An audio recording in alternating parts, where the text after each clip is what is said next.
Hello friends, welcome back to my channel. आज का जो वीडियो है, आज हम लोग बात करने वाले हैं जो जापानीज़ लोग होते हैं। जापानीज़ लोग इतना सारा उम्र कैसे जी पाते हैं और उनका जीने का तरीका ऐसा क्या है कि जो उन लोग का जब उम्र होता है तब भी वो हमेशा ही यंग दिखते हैं, इसके बारे में। तो हर एक इंसान जो जापान में रहता है उन्हें पता होता है कि जो उनको क्यों जीना है। मतलब हर एक इंसान को उनका इकिगाई पता होता है। इकिगाई एक जापानीज प्रोवर्ब है जिसका मतलब होता है जो why you are living in the world.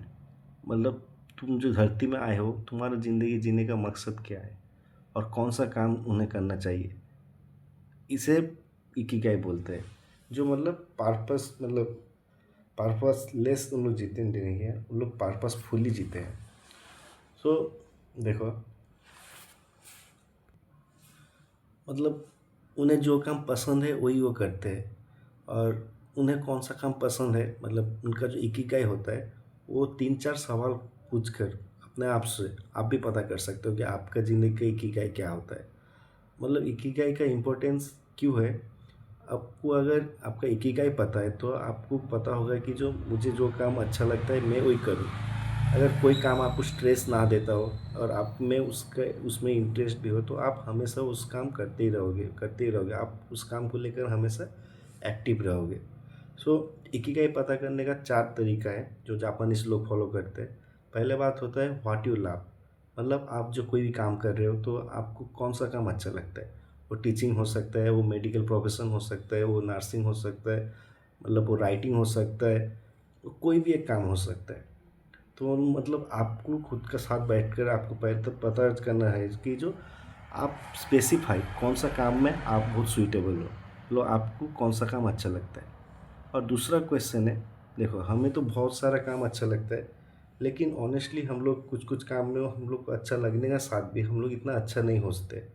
और सेकंड क्वेश्चन जो हम लोग को पूछना पड़ेगा, जो मान लो जो आप एक चूज़ किए कि जो आपको मतलब नर्सिंग प्रोफेशन या मेडिकल प्रोफेशन आपको अच्छा लगता है, तो आप उसके बाद खुद को क्वेश्चन पूछो जो ए प्रोफेशन जो मैं चूज़ करूँगा, तो इस काम के लिए मैं क्या सूटेबल हूँ, या मैं ये काम कर पाऊँगा इफेक्टिवली, या मैं इस काम में कितना अच्छा हूँ।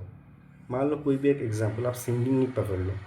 मान लो आपको सिंगिंग का बहुत शौक है और सिंगिंग आपको अच्छा लगता है, लेकिन सिंगिंग में आप अच्छे नहीं हो, तो ये आपका इकिगाई नहीं हो सकता है।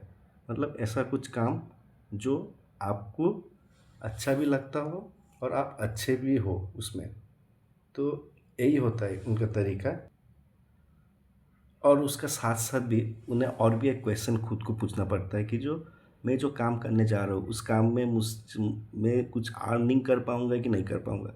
मान लो आपको कोई काम अच्छा लग रहा है और आप अच्छे भी हो उस काम में, लेकिन आप उससे मतलब कोई पैसा नहीं कमा पाओगे, तो ये आपका इकिगाई नहीं हो सकता है।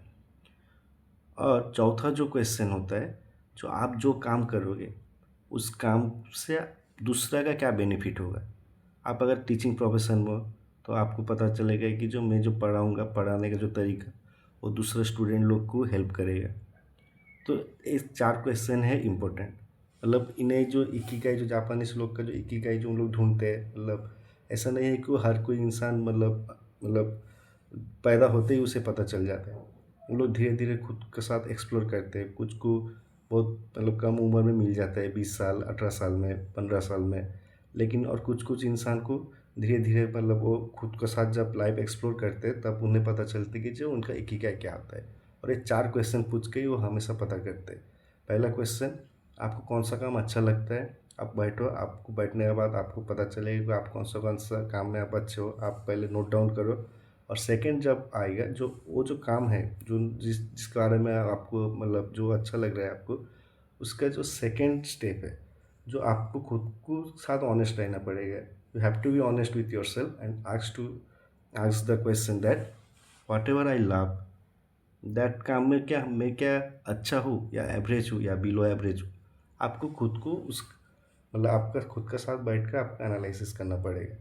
और तीसरा होता है क्या, जो आप जो काम चूज़ कर रहे हो उस काम के लिए आपको पैसा मिलेगा कि नहीं मिलेगा। पैसा इज ऑल्सो इम्पोर्टेंट। और जो चौथा जो पॉइंट है, जो आप जो काम कर रहे हो उससे सोसाइटी का क्या फ़ायदा होगा। तो जो जापानीज लोग हैं ये सब क्वेश्चन को एनालिसिस कर कर वो खुद का साथ बैठकर वो पार्टिकुलरली उन्हें क्या करना है, मतलब उनका जो एरिया ऑफ इंटरेस्ट और एरिया ऑफ अर्निंग मनी, और जो काम करके उन्हें दूसरे को मदद कर सकते हैं, और जो काम मतलब उन्हें अच्छा भी लगता हो, ऐसे कर कर उन्हें काम मिलता है, जिसे बोलते हैं वो इकिगाई बोलकर। सो जापान का हर एक इंसान को उनका इकिगाई के बारे में पता होता है, और जब इकिगाई उसे डिस्कवर करते हैं ना, तब उन्हें कभी रिटायर होने का मन ही नहीं करता है, क्योंकि उस काम में उनका फन है, पैसा मिल रहा है उन्हें, मतलब दूसरे को बेनिफिट भी कर रहे हैं, मतलब हर कोई पोजीशन में उन्हें पॉजिटिव चीज़ें मिलते हैं। तो इसके वजह से क्या करते हैं ना, वो उस काम को और भी गहराई से करने लगते हैं, उसका डीप स्टेट में चले जाते हैं, और मतलब जितना भी उम्र हो जाए, मतलब कभी रिटायर होने का सोचते ही नहीं है। उस काम में इतना उन लोग का मतलब पीस मिलता है, मतलब पीसफुल, मतलब पीस भी मिलता है, पैसा भी मिलता है, हर कोई चीज़ उन्हें मतलब परफेक्शन देता है, मतलब उनके जॉब सेटिस्फेक्शन। फर्स्ट पॉइंट, उन्हें इकिगाई पता होता है। और सेकंड चीज़ होता है, उन लोग का जो डाइट होता है वो बहुत ही बैलेंस डाइट होता है।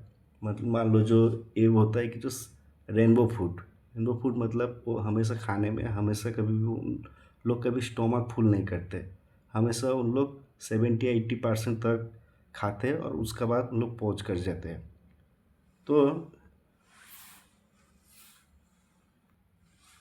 और उन लोग का एक्टिविटी बहुत ही मॉडरेट रहते हैं, उन लोग फार्मिंग करते हैं और उन लोग गार्डनिंग करते हैं, और उनका बॉडी को मतलब मॉडरेट मूवमेंट करते हैं, एक्सरसाइज करते हैं, वॉक में जाते हैं, और हमेशा जब भी वो वॉक में जाते हैं तो हमेशा न्यू लोग से मिलते हैं, और हमेशा वो स्माइल से मतलब उन्हें ग्रीटिंग करते हैं।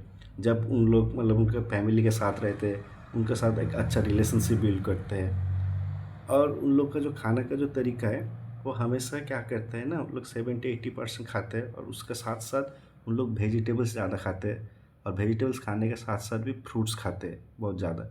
और उन लोग फॉलो करते हैं कि रेनबो फूड, मतलब सात, मतलब जो भी फूड उन लोग और वेजिटेबल यूज करेंगे, उसका रंग मतलब जो रेनबो का जो रंग है, मतलब जो डिफरेंट डिफरेंट जो 7 कलर है, 7 कलर का फूड का कॉम्बिनेशन होना चाहिए।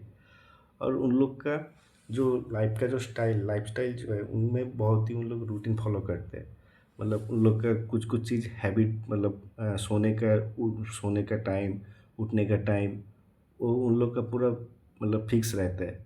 और एक और हमेशा उन लोग का जो ब्रेन जो रहता है ना, ब्रेन को हमेशा उन लोग एक्टिव रखते हैं। उन लोग कोई ना कोई मतलब मेंटल गेम खेलते रहते हैं, हमेशा कुछ ना कुछ मतलब माइंड माइंड का जो एक्सरसाइज होता है, उस एक्सरसाइज में उन लोग हमेशा उन्हें एंगेज रखते हैं, और हमेशा उन लोग कोशिश करते हैं कि जो रिलैक्स रहने के लिए। इसकी वजह से क्या होता है ना, उन लोग का ब्रेन एक्टिव भी रहता है, और उन्हें बहुत सारा बीमारी नहीं होता है, एल्जाइमर जैसे हो गया, और जो हाइपरटेंशन और जो डायबिटीज़ हो गया। इन लोग का डाइट भी बहुत स्ट्रिक्ट होता है, तो उन लोग मतलब वेजिटेबल्स ज़्यादा खाते हैं, एक्सरसाइज भी करते हैं, हमेशा रूटीन फॉलो करते हैं, टाइम से मतलब सोते हैं और टाइम से उठते हैं।